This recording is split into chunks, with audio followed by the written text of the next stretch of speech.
Hi, this is Eliza from the Puyallup Post, and for today's video, I really wanted to start a conversation about mental health. To start this, I wanted to interview different groups at Pierce just to see how their mental health has changed throughout the last year. So I interviewed the women's basketball team, and I asked them a series of questions. Where was your mental health at the beginning of the pandemic? I was all over the place, especially where I come from. It's not very normal to talk about mental health. I mean, kids like me, we grow up and our parents are hardcore and everything is, like suck it up and get over it and you'll be fine. So I never really paid attention to mental health until I realized that I started to get to the point where I was like, I need to control what I'm feeling and how I'm thinking and be a better person, because I was doing work, school, and being an athlete, and those all require me to be different types of people in different settings. Basically, I started journaling, I have to say, because the beginning stages, it was rough, trying to figure out a schedule for myself and trying to figure out what was best for me as a person, and not just as an athlete or just a student or a worker, but as a person. Because if I can't be myself, I can't go and be a worker or a student or an athlete if I can't take care of myself first. When it first happened, it was the ending of our season. It was kind of just a weird time that it hit, because everyone was super happy, and it was just it was about to be summertime and it was spring, and our team was finally bonding together towards the end. And so then when we all got told we had to go home, everyone just was kind of just really upset, and we thought we were only going to be gone for 2 weeks, but that wasn't really what happened, Before it had just happened, I was super happy in life. I was thriving, it was freshman year of college, so it was just super fun. I think I was at a pretty good spot, just trying to get everything organized. I'm a real priority, planned out person. So, just seeing what's my top priority coming into the season or school, everything. I'd say it was really good. It was getting sunny, and that was the time of the year that everybody is outside doing a whole bunch. So I was really happy for the beginning of the pandemic. I guess I was really happy. How has your mental health changed throughout the last year? I'm more of a happier person, especially being away from home. I didn't expect myself to be this happy away from home. This is a different setting for me. This is new people. I don't have family here. It's much more happier than I imagined it. Life is good. God is great, so I'm good.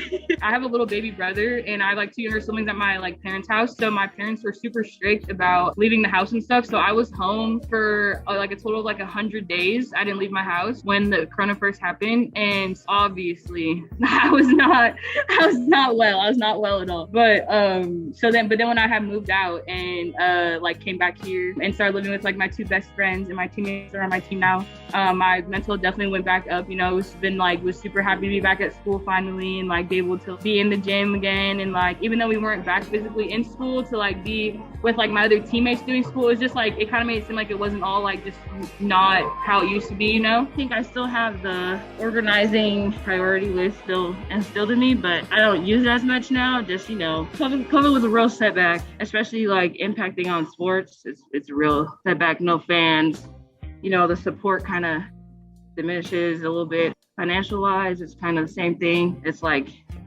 I was out of work. I ended up getting COVID, so I got out of work and, got bills to pay. So it was a little tough, but I just had to have the support group to keep my head strong, It was still pretty good all the way up until September came around, but it's typical for me to have a little bit of seasonal depression.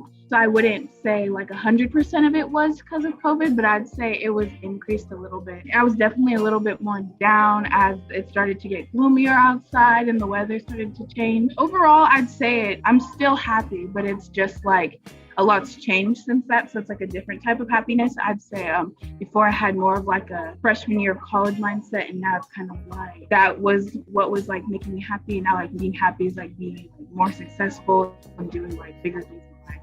So it's a different level. What's been your biggest struggle? I'd say my biggest struggle is struggling with the fact that nothing's normal anymore. Nothing's how it used to be, and having to adapt to wearing masks all the time, or not being able to have fans at the games, or not even being able to come to school. To just tell yourself to it's gonna be okay. Keep being independent, keep working on what's gonna make you better, because the world's not stopping. We're gonna have to keep going no matter what. I have to say my biggest struggle would just be it not being normal. The atmosphere is a little different. Everyone acts different around you, you know, because, you know, we do have to be 6 feet and, you know, all stuff like that. Also, just sports-wise, sports is a big part of my life. Not being able to watch other people's games or go to other people's games, and even high school, like my siblings and stuff, kind of hard. That and financial wise, like they started to cut hours because can't have too many employees in at the same time, stuff like that. So that was a hard moment. But yeah. How do you take time to take care of your mental health? At first it was tough because trying to find a routine that like fits me was hard. But having a set schedule with life, work, and school, I would. But I write on my calendar.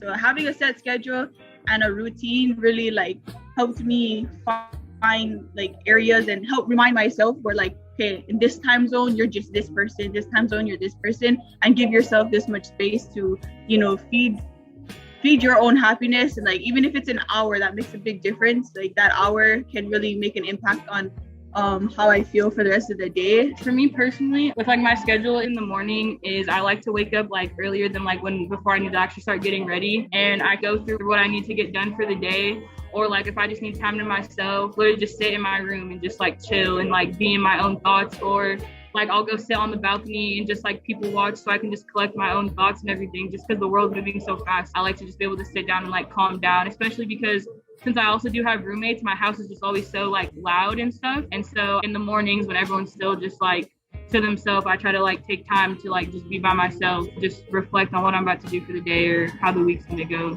I'm a people person, so usually like me just hanging out with my friends is a good battery recharge for me. I'm lucky because I live in the dorms with all my teammates, so they're around me all the time. So yeah, definitely like recharging with people who make me happy.